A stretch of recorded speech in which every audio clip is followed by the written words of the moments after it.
O nosso tema hoje aqui é cuidando uns dos outros.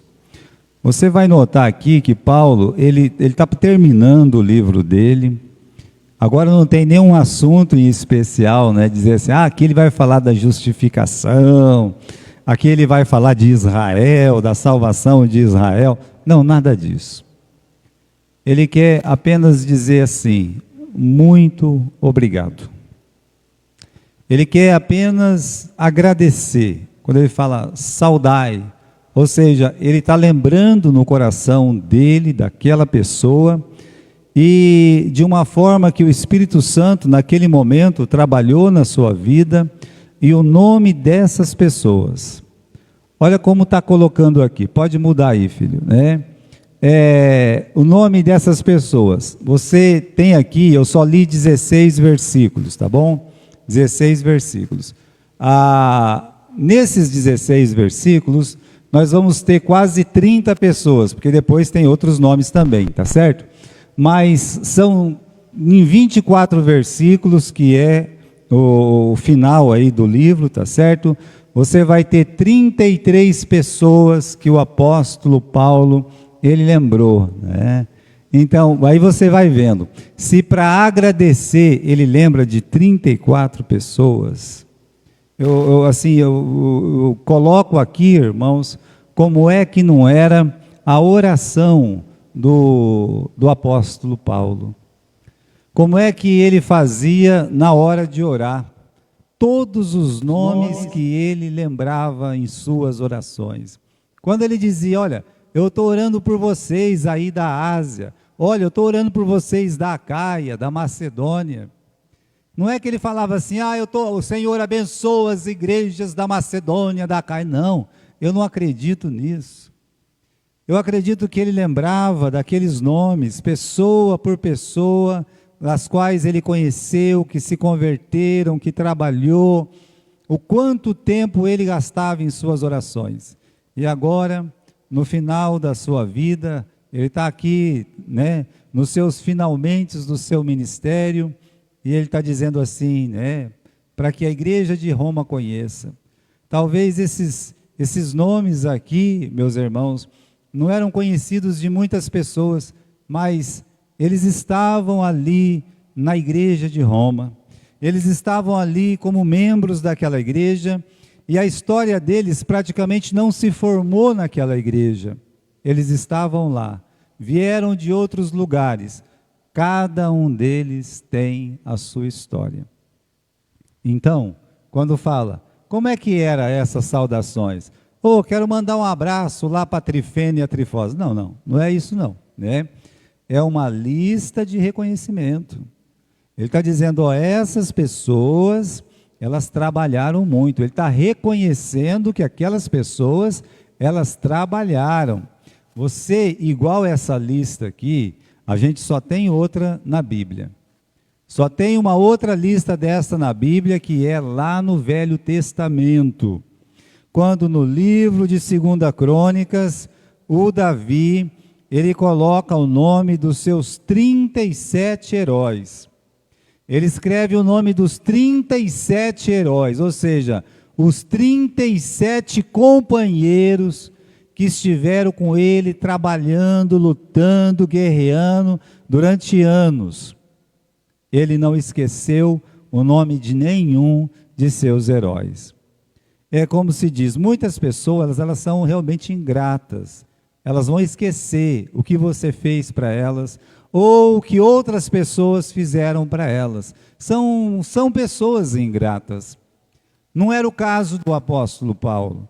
O apóstolo Paulo, ele tinha um espírito de gratidão que vinha do Espírito Santo mesmo. Então, ele está aqui, alegre, de lembrar, nome por nome, desses irmãos que estavam lá naquela igreja, e ele quer dizer assim, eu quero honrar essas pessoas, eu quero agradecer essas pessoas publicamente.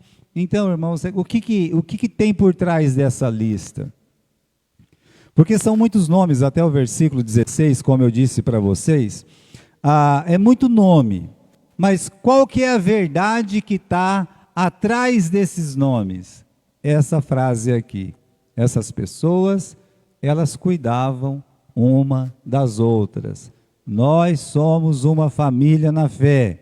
Então, como família na fé, você, eu, temos o dever de proteger, de amar e de zelar pela costa um do outro. É isso que o apóstolo Paulo está reconhecendo, esse amor, essa proteção, esse cuidado das suas costas. Alguns aqui, como Áquila e Priscila, ele vai dizer, eles expuseram o seu pescoço para mim, por mim, pela minha pessoa. Então, irmãos, igreja tem a ver com cuidar uns dos outros, atrever-se a ajudar, sem ao menos que alguém peça ajuda. Aqui, talvez o apóstolo Paulo nunca precisou pedir ajuda para esse Áquila e a Priscila, como eu mencionei, mas eles estiveram junto com Paulo. Eles trabalharam junto com Paulo, eles evangelizaram junto com Paulo. E quando Paulo estava a perigo, eles ficaram a perigo junto com Paulo. E quando Paulo estava longe, e talvez pegaram eles para Cristo, eles responderam à altura. Ou seja, estamos aqui para cuidar um do outro. A igreja é isso. Uma família na fé, ela cuida um do outro. Igreja tem a ver a cuidar um do outro. Irmãos, não me lembro bem o nome do filme, né? Mas o nome desse camarada Michael Oher, sei lá como é que fala isso em inglês, né? Aquele sujeito fortão, moreno, né? E ele era um jovenzinho que foi adotado por uma família lá do Tennessee. E aí a mãe dele vai descobrindo algumas coisas dele. Veio de uma família muito humilde, abandonado de pai, abandonado de mãe, aquele problema todo. Então, uma família adotou ele. E a mãe tinha uma percepção, sabe? A percepção da mãe era o seguinte: ele era um rapaz que ele protegia. Ela foi percebendo essa virtude naquele menino forte. Até no filme tem um acidente do carro, que o carro bate e o menininho mais novo, né, o filho mais novo, e não sofre nenhum escoriamento, nada quase. Por quê? Porque esse rapaz, ele protegeu o irmão dele. Na hora da batida, ele entrou na frente do irmão, e o irmão bateu nele e conseguiu não se machucar tanto. Aí, na hora de fazer o jogo lá, naquele jogo esquisito que é jogo de futebol americano, eu nunca entendi aquele jogo, eu tento entender até hoje, né? Mas uma das maiores funções do futebol americano é ter o protetor. É aquela pessoa que vai proteger o outro para o outro poder correr, né? Pegar a bola e sair correndo. Então, ele tem que ser protegido. Aí ela disse, olha, esse meu menino vai dar um bom jogador aí, né? Ele sabe proteger. Então, naquele filme, o menino ele se destaca porque ele é um bom protetor. Ele é marcado, seja em casa, seja na escola, seja com a família, seja lá no seu futebol, ele é um protetor. Agora, imagine uma virtude dessa dentro da igreja. Irmãos que se protegem, que cuidam uns dos outros.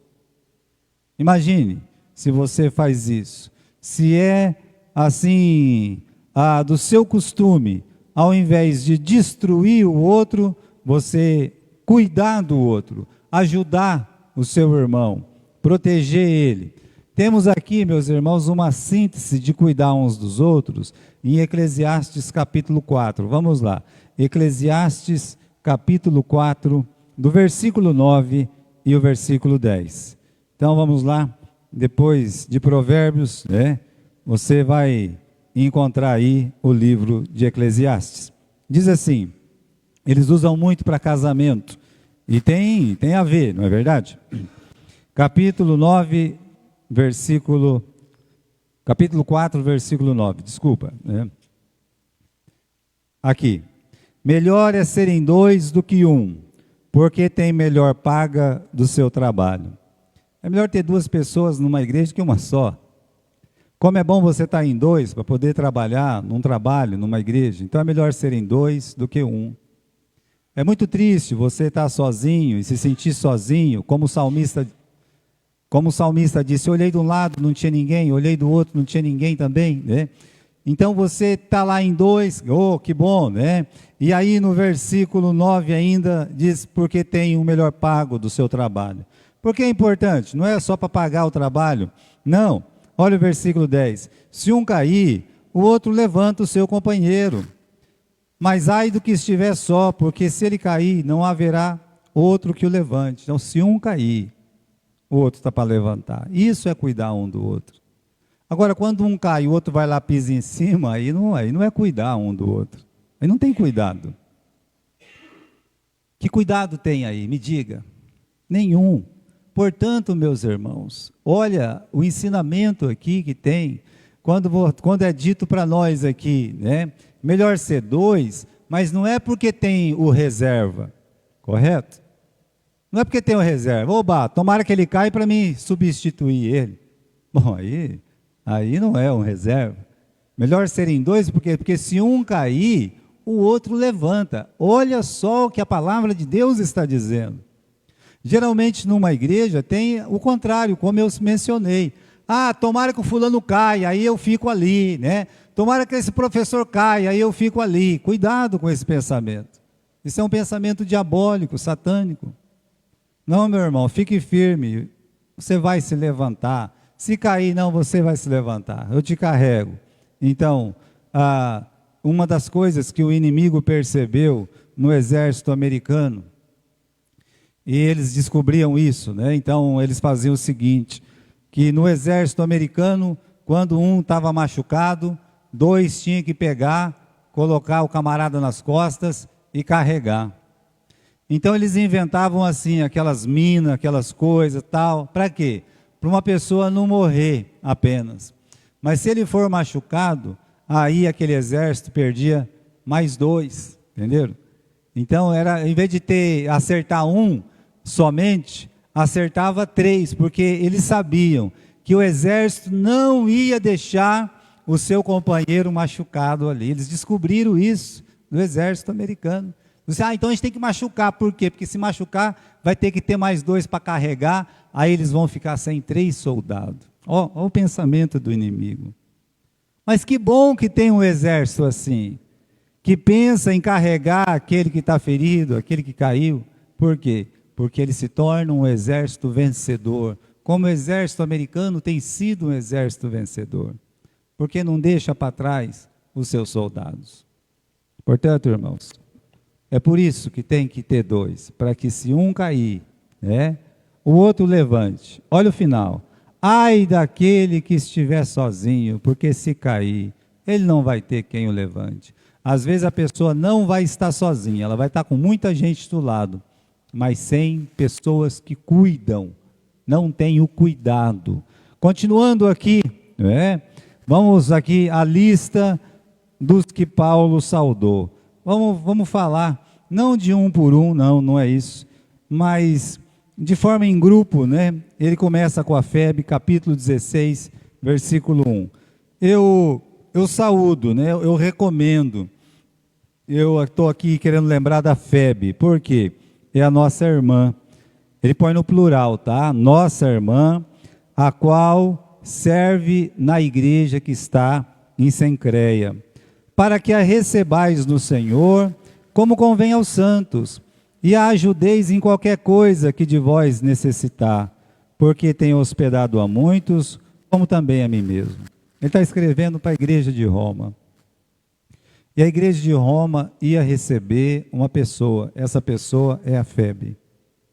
Pessoal, olha, a Febe, ela está se mudando de Cencreia, e ela trabalhou muito em Cencreia, e eu quero que vocês recebam a Febe.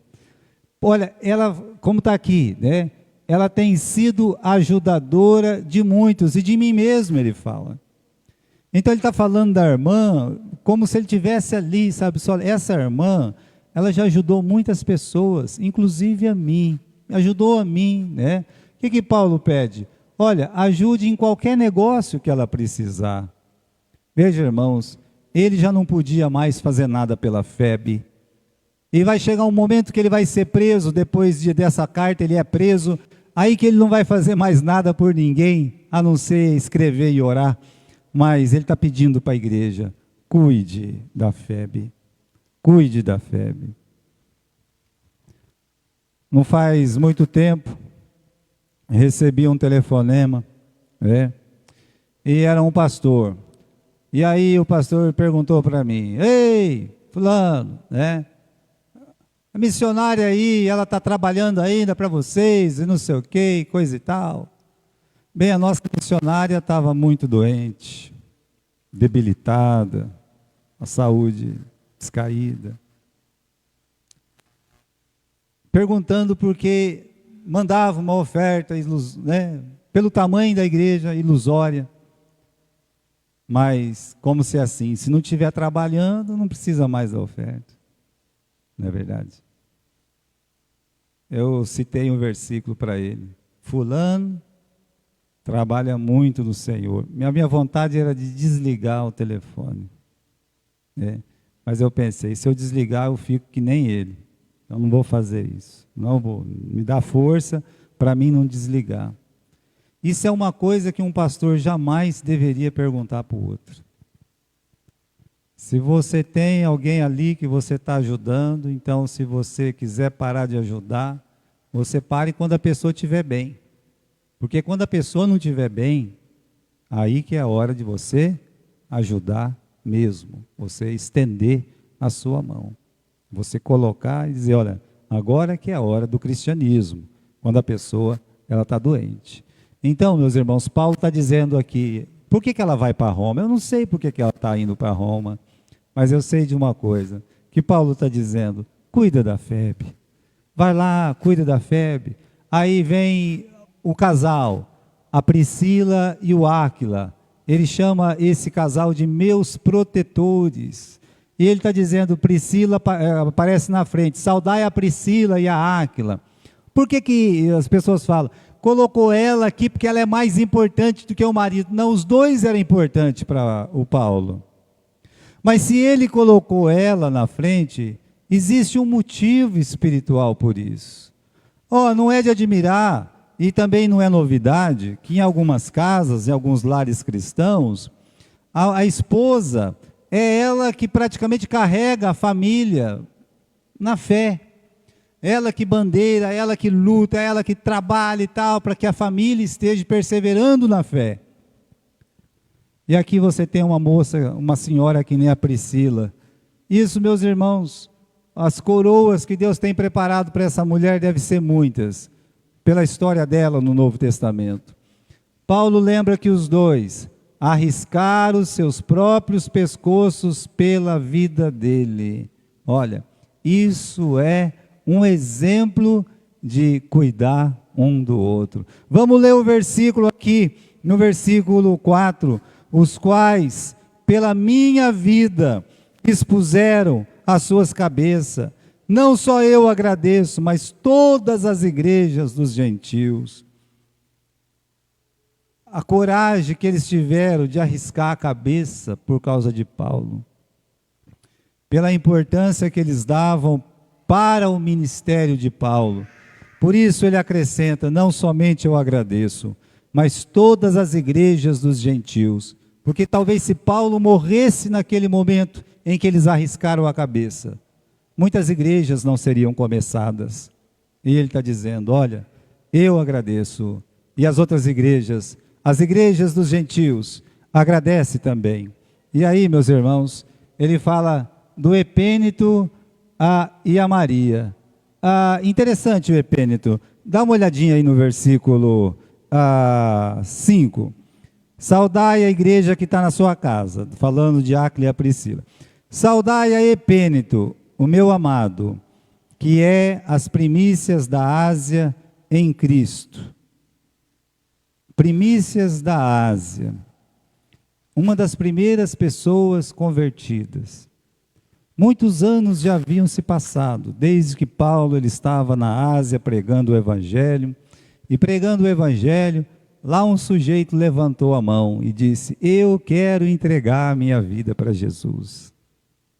E aí então ele está dizendo, olha, essa pessoa tão antiga na igreja, meu amado, não tem jeito de não amar essa pessoa, depois de tantos anos junto com Paulo, mas o Epêneto estava lá na Ásia, firme, né? Então, agora não estava mais na Ásia, estava em Roma, dessa carta. Então, olha só, esse é um menino que foi lembrado.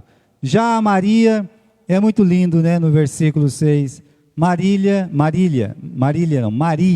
saudai a Maria, ela trabalhou muito por nós. Trabalhou muito por nós. Eu acho que essa Maria, ela é a que lembra a nossa Maria. Trabalhou muito. Então essa igreja, ela foi plantada praticamente pelos esforços missionários da irmã Mariazinha. A primeira vez que eu vim aqui, não foi a primeira vez para ficar, mas a primeira vez que eu vim para ficar, eu não tinha vindo para ficar. O pastor Epitácio ajudava a Mariazinha toda quarta-feira. Então ele vinha aqui, fazia o culto na quarta-feira. E a gente tinha um culto lá no Santa Antonieta, que era uma congregação que ficava numa favela lá no Santa Antonieta. A gente vinha na quinta-feira para cá. E aí eu estava lá com ele, né? Eu nem vinha para cá na quarta. E ele disse: Gilberto, eu vou ter que passar lá na Mariazinha. Ela fez uma janta para a gente. Então a gente saiu de lá e veio para cá, né? Ela fez a janta, né? Eu também não sabia o que estava acontecendo. E aí ele disse: Maria, eu tenho uma notícia triste para dar para a senhora. Eu não vou vir mais na quarta-feira aqui. E a Mariazinha começou a chorar muito, muito, muito, porque não tinha uma pessoa que queria vir. É fácil pegar trabalho pronto. Mas quando o trabalho está começando, é muito difícil. E num lugar que não tem ninguém, é muito difícil. E aí ela começou a chorar, começou a chorar, começou a chorar. Aí o pastor Epitácio olhou para mim: Macedônia, passa a Macedônia e me ajude, né? E eu então entendi que Deus estava me chamando.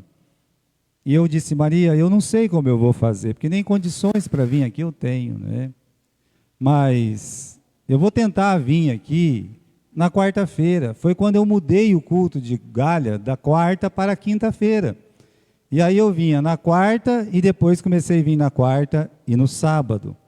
Isso em 1996.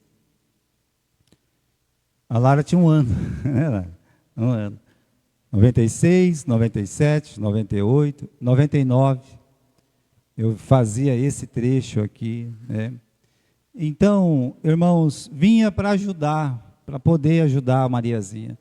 Mas eu me lembro que quando a gente chegava aqui, bom, para começar, só tinha o prédio aqui, tinha nada. Tinha a Mariazinha, umas crianças, a avó Noêmia ajudava um pouco aqui. E tinha uma moça de Duartina, chamada Silvana. Ela também ajudava a Mariazinha. Então ficava, meus irmãos, numa luta medonha. Tinha uma porta aqui, uma porta ali. Geralmente essa porta abria com mais facilidade, mas aquela porta ali era um horror. Os mais velhos dessa igreja lembram como é que funcionava. Agora, ela, humilde, pequena, cansada, ela fazia isso tudo sozinha. Quando eles roubavam o fio, ela já na bolsa dela, ela tinha meia dúzia de vela para acender em cima dos bancos e fazer o estudo bíblico em cima dos bancos ali, à luz de vela. Porque eles sempre roubavam esses fios aqui. Como é que uma mulher dessa um dia pode ser esquecida porque ficou doente? Então, irmãos, quando eu leio esse versículo aqui, eu não consigo lembrar de outra pessoa, Maria, que não seja a nossa Maria. Deus tem cuidado dela de outro jeito hoje. Tem usado a irmã Helena, o irmão Timóteo, para cuidar dela. E a gente tem que admitir que Deus tem cuidado muito bem dela. Tem a distância, tem a saudade, tem. Pela graça de Deus, eles vêm de vez em quando e ficam aqui bastante tempo com a gente. Mas Deus tem cuidado da Mariazinha. Continuando aqui, meus irmãos, saudai a Andrônico e Júnias. Olha só, esses dois aqui, né, são companheiros de prisão de Paulo. Ele está dizendo, né, meus companheiros de prisão. Olha só, né? Quem que quer ser companheiro de prisão? Ninguém. Ninguém. É. Ontem estava ali na festa do Juvenal, eu fui brincar com eles. Ei, quem quer ir no velório comigo? A pessoa assustou. Mas se você falar assim, olha, eu estou para ser preso, porque prego o Evangelho. Alguém quer me ajudar a pregar o Evangelho? Bem, irmãos, houve épocas da igreja e voltará essa época um dia que foi assim. E quando voltar, saberemos o valor de cada um. Eram convertidos antes mesmo de conhecer, antes de Paulo conhecer Jesus. Sabe o que isso significa? Que provavelmente Andrônico e Júnias, eles andaram com Jesus. Eles estiveram junto com Jesus. Esses dois aí, talvez ouviram o sermão de Cristo como o sermão do monte. Meus irmãos, se Paulo se tornou um apóstolo, eles também, de certa forma, foram missionários, porque foram presos junto com o apóstolo Paulo. Por que eles foram presos? Porque eles estavam pregando o Evangelho. Então estamos falando aí de pessoas que estavam pronto para tudo, né? Eram notáveis entre os apóstolos. Tem a lista dos 12, tem lista dos 12. E Paulo está colocando aqui uma lista de pessoas que têm um valor equivalente lá no reino dos céus, como esse Andrônico e Júnias, que estava com Jesus, que saíram, meus irmãos, estava naquela expulsão, depois da perseguição de Estevão, muitos irmãos tiveram que sair de Jerusalém, talvez eles saíram também pregando a palavra de Deus, e está lá, foram presos junto com o apóstolo Paulo. Atenção para a realidade da vida cristã.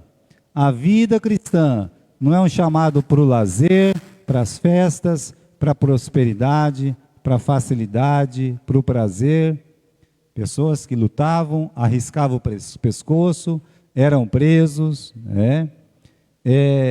Eles não se separavam por causa das provações e nem abandonavam a Jesus. Aí o SAMU recebe um chamado. Ei, eu levei uma facada. Eu vou ali na casa do meu vizinho sentar na área, porque ali está mais sombra, está mais fresco. Se vocês puderem me socorrer. E o camarada do SAMU, ele ficou impressionado. Sabe com o quê? Com a forma que ele pediu o socorro. Chegaram lá, o camarada tinha uma faca de 12 centímetros enterrado no corpo dele. Vivo. Mas impressionou isso. Olha, alô, é do SAMU? Eu levei uma facada aqui e eu estou indo para a casa do meu vizinho porque lá está mais fresco, eu vou sentar na área. Vocês podiam vir me buscar? Quem que fala assim? Ninguém fala assim. Socorro, eu levei uma facada aqui, eu estou morrendo. Não é assim que a gente fala, né? Mas o que impressionou o pessoal lá do SAMU foi a paciência, a força na hora da aflição. Que é, meus irmãos, o nosso dever no momento de perseguição, de problema. Será que eu estou pronto para ter essa paz? Andrônico e Júnias. Saudai a Amplias, Urbano, Estaques. Desses dois aqui, fala que são amados. Veja lá no capítulo 16, né? Amplias, meu amado, né? Lá no final do versículo 9, Estaques, meu amado. Então, pessoas que o apóstolo Paulo, ele amava. Agora acredite, meus irmãos, ele amava porque ele aprendeu a amar. A gente tem que aprender a amar as pessoas. Você pega uma raiva de alguém, você pega um ódio de alguém, isso é uma coisa que Satanás planta no seu coração. Mas você deve aprender, em vez de odiar, você deve aprender a amar. Ame as pessoas. Urbano, aí ele chama Urbano de meu cooperador, ou seja, Urbano é o meu cooperador. Uma pessoa que estava ali bem próxima ainda do apóstolo Paulo. E ali se encontrava na igreja de Roma. Continuando. Aí vem dois homens, uma casa e uma família. Desses dois homens, meus irmãos, o primeiro está aí, versículo 10. Saudai a Apeles. Apeles, que nome, né? E olha o que diz de Apeles aqui, que ele foi aprovado. Calma lá. Se ele foi aprovado, quem que é aprovado? Aquela pessoa que é testado. Só pode ser aprovado quem é testado. Então ele passou pelas provas. Por isso está dizendo, esse é um irmão aprovado em Cristo, tá? Depois ele fala do Herodião, né? Que é um judeu assim como ele, compatriota dele. Saúda a casa de Aristóbulos. É interessante que ele fala a casa do Aristóbulo, depois ele vai falar a família de Narciso. Tem uma diferença. Porque naquelas casas, as casas antigas, tinha o dono da casa, a esposa do dono, os filhos, né? Mas também tinha os empregados, tinha os servos, as servas, ou seja, esse homem impressiona porque a casa inteira estava em Cristo. E aí, meus irmãos, nos lembra aquele personagem do capítulo 10 do livro de Atos, a casa de Cornélio. Quando Pedro chegou para pregar na casa de Cornélio, era só o Cornélio que estava lá para ouvir? Não. Ele chamou a esposa, os filhos, os empregados, os servos, as servas, vizinhos, ele chamou todo mundo. Todos puderam ouvir, compreender e crer, aceitar a Cristo como Salvador. Por isso, a importância, eu saúdo a casa, né? Muito bem. Aí ele diz, eu saúdo a família. Então essa aqui é um pouco diferente. Só que eles estavam no Senhor, hoje eles estão com o Senhor, né? Então as duas famílias são lembradas, mas tem um destaque maior para a casa de Aristóbulo, tá? E aí, meus irmãos, depois de saudar esses homens, essa casa, essa família, ele saúda 3 mulheres, as guerreiras aqui. Capítulo 16 e versículo 12. Saudai a Trifena e a Trifosa. Que nome, né? Podia ter a firmeza dela, eu, por exemplo. Saudai a Trifena e a Trifosa, as quais trabalham no Senhor. Saudai a amada Pérsida, a qual trabalhou muito no Senhor. Eu acredito, penso eu, que Trifena e Trifosa pode ser 2 irmãs, quem sabe gêmeas, né? Não é assim? Sempre é assim com os gêmeos, né? Os gêmeos que moravam perto da minha casa, um chamava Anderson e o outro chamava Emerson. Eu lá ia saber quem que era Anderson, quem que era Emerson, era tudo igual, né? Estava lá, olhava para a cara de um, a cara de outro, era um pouco mais novos que eu. Mas tinha o Anderson e tinha o Emerson.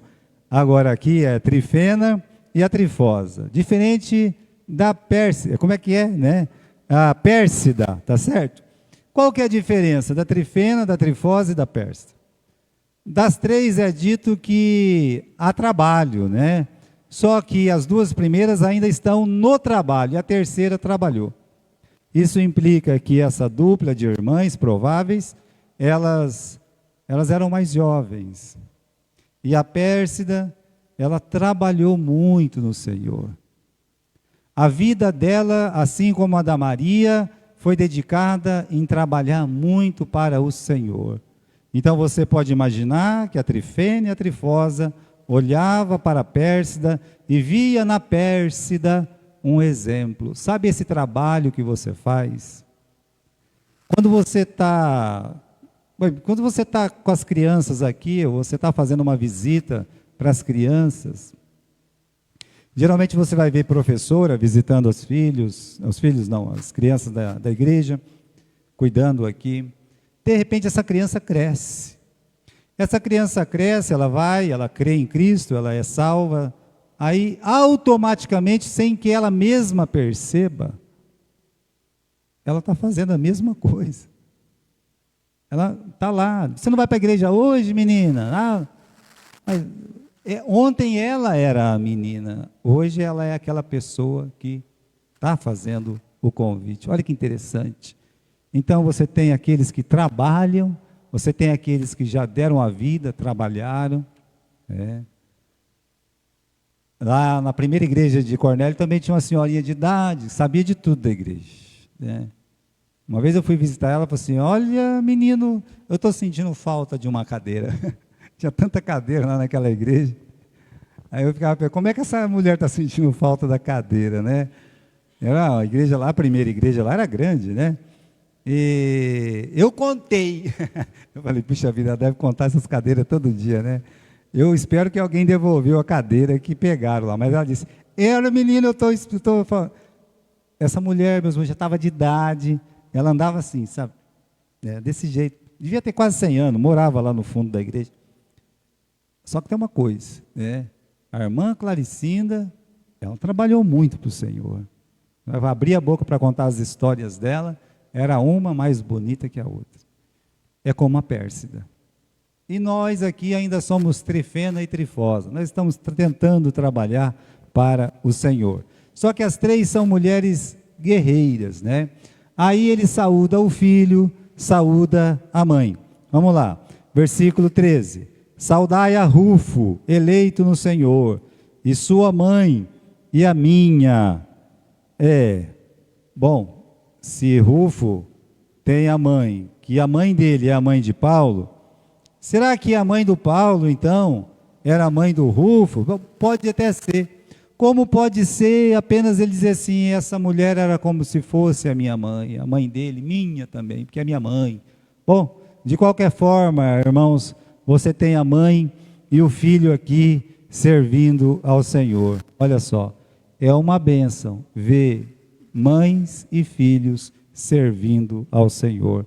A igreja é uma família composta de famílias. É uma família que um deve cuidar do outro, de famílias que um cuidam dos outros. Aqui está o Rufo, aqui está a sua mãe. Os dois estão na glória, hoje estão nos céus. Quem sabe tiveram neto, bisneto, que queira Deus, em Cristo também estão no céu, nos esperando lá. Aí vem o quinteto, né?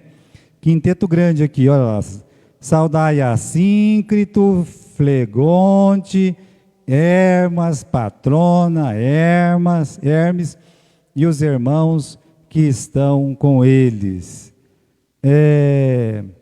Os irmãos que estão com eles. Olha só, né? Eles eram aqueles crentes na igreja, 5 irmãos, mas eram 5 irmãos interessantes, que agregava, e os irmãos que estão com eles. Apesar de ser 5 irmãos individuais, eles eram pessoas que atraíam outras pessoas para Cristo.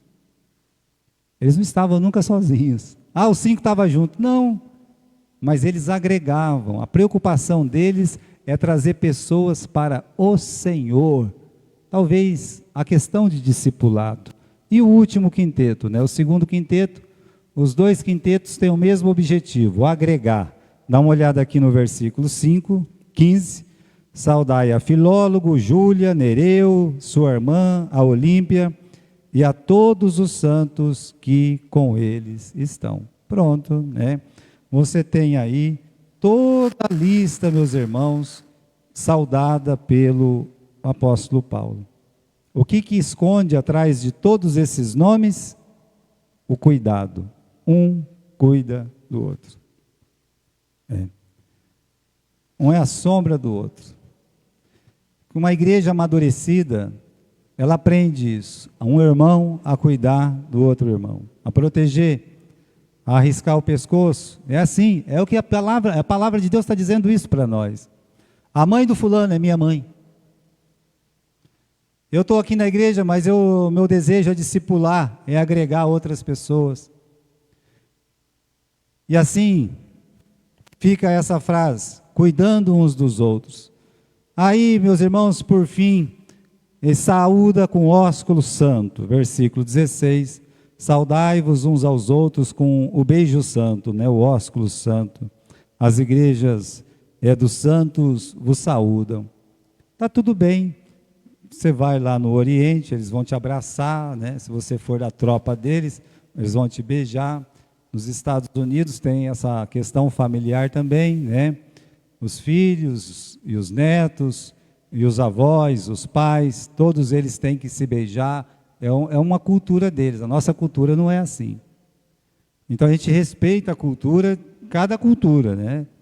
Você imagine você querer fazer uma coisa dessa lá, né? E calma lá, tem outra coisa. Vai lá na turma do Bin Laden lá e tira a burca da moça para dar um beijo de bom dia para você ver o que acontece, né? Você fica sem o seu pescoço. Então cada cultura é de um jeito. Aqui o apóstolo Paulo, ele está familiarizado com a cultura, com o ósculo santo. Por isso é chamado de santo esse beijo. Por quê? Porque parte de santos. Ou seja, um beijo santo é um beijo sem maldade. Um beijo santo é um beijo sem malícia. Um beijo santo é um beijo de irmão. Um beijo santo é um beijo em Cristo Jesus. É diferente. Então, se a gente estiver pronto para isso, teremos um ósculo santo. Não é uma norma, tá? Cada país tem sua cultura e os cumprimentos eles mudam de local para local. Tinha um missionário nosso, o Royal, ele era muito brincalhão. E ele foi para o Acre, e lá ainda tinha muito índio, muitas pessoas assim, muitas comunidades, né? E o irmão dele veio para ser missionário junto com ele, o Paulo. Em 1950 e pouquinho, né? Aí ele levou o irmão dele para uma comunidade de índios, né? O pessoal lá. E chegou e falou para o irmão dele, olha, aqui o pessoal, quando você, antes de comer, você coloca as duas mãos no peito, tá? Faz assim 3 vezes e fala sussumo, assumo, sussumo, assumo, sussumo, tá? Tá bem, ok, né? Aí o irmão dele foi, né? Chegou na hora de comer, o irmão dele fez assim para a cabeça dele, ele colocou a mão no peito, né? E começou a falar isso, e os índios começaram a olhar, né? Aí o irmão dele, que era muito brincalhão, olhou para os índios e fez assim, ó. Quer dizer, né? Não tinha nada de cumprimento assim, né? Só para ele fazer papel de bobo ali, né? Então meu irmão ficou louco, né? Tal. Mas não tinha nada disso, né? Mas tinha outros costumes que ele tinha que respeitar ali naquela comunidade. Qual o costume? Se eles te der alguma coisa para comer, o que você tem que fazer? Você coma. Você coma. Eu não gosto de comer, então nem vai lá. Você nem vai lá. Se for para ofender, você nem vá. Então você, colocou o que colocar lá, você está entendendo? Por exemplo, eles vão fazer um suco de abacaxi. Não tem liquidificador lá, então eles colocam todos os indinhos para ficar mordendo o abacaxi, depois coloca lá, e aí dá para a pessoa toma, entendeu? É claro que isso aí não é verdade, né? Mas, se você estiver lá e os indinhos fazer isso aí, você tem que comer. Você se vira de comer, né? Porque eles não estão fazendo por maldade, tá? É o liquidificador deles. Opa, vamos lá. Muito bem, irmãos. Pulando aqui, né? Tem igreja que faz questão com esse ósculo santo, deixa eles fazer a questão deles lá. Não tem nada a ver com a gente. Como é que a gente vai chamar esses 33 mencionados por Paulo? Nós vamos chamar de os valentes de Paulo. Aqui não está na lista Timóteo, Silas, Tito, outros. É verdade, porque eles não estavam em Roma. E Paulo está escrevendo para a igreja de Roma. São valentes, eles estão trabalhando muito, estão agregando cada vez mais pessoas para o reino, estão dispostos a acompanhar Paulo na luta pelo Evangelho, até serem presos por Paulo, recebe Paulo em suas casas, ajudam Paulo, arrisca o pescoço por causa de Paulo. Aí, é por isso que eles lembram os valentes de Davi. Davi uma vez disse, eu estou com uma vontade de beber água. Aí alguém foi lá pegar uma aguinha. Não, a água que eu quero beber é lá da fonte de Belém. Né? E lá estavam os inimigos acampados naquele monte. 2 homens de Paulo pegaram, entraram por detrás, pegaram a água lá e correram. Aqui, essa é a água de Belém, Davi. Aí Davi pegou a água e jogou no chão. Eu disse, eu não sou digno de beber essa água. Não sou digno de beber água que podia ter custado a vida de vocês. Se ele bebe a água, no outro dia tinha um monte de gente indo lá para pegar água para ele, para ficar. Mas ele se impressionou com a fidelidade, com o cuidado daqueles heróis. Então, meus irmãos, o Davi, ele tinha uma turma de protetores ali. Pode mudar, estamos acabando aqui, né? O que é um valente? Valente é uma pessoa forte. Não é fisicamente. A Abigail não era forte fisicamente. Nem aquela mulher sábia de Abel, Bet-Maaca. Não. Bet-Meiola. Não, não era. Eram mulheres fracas, no sentido físico, mas eram muito fortes. Na hora que precisa tomar uma decisão, na hora que precisa ajudar uma cidade, na hora que precisa ajudar a família, essas mulheres, elas se levantaram e elas arriscaram a cabeça delas. Então, a força não está na física. Ser valente é ser forte, na hora que precisa ser forte. Uma pessoa estava contando que estava na casa do parente dele, lá nos Estados Unidos, e aí apareceu uma serpente lá na casa, né? E aí o homem, o marido, o bitelão grandão, né? E o filho forte, e o genro também forte. Todo mundo saiu correndo por causa da cobra, né? A mãe dela, uma baixinha desse tamanho, meio gordinha, foi lá, pegou a espingarda, pá!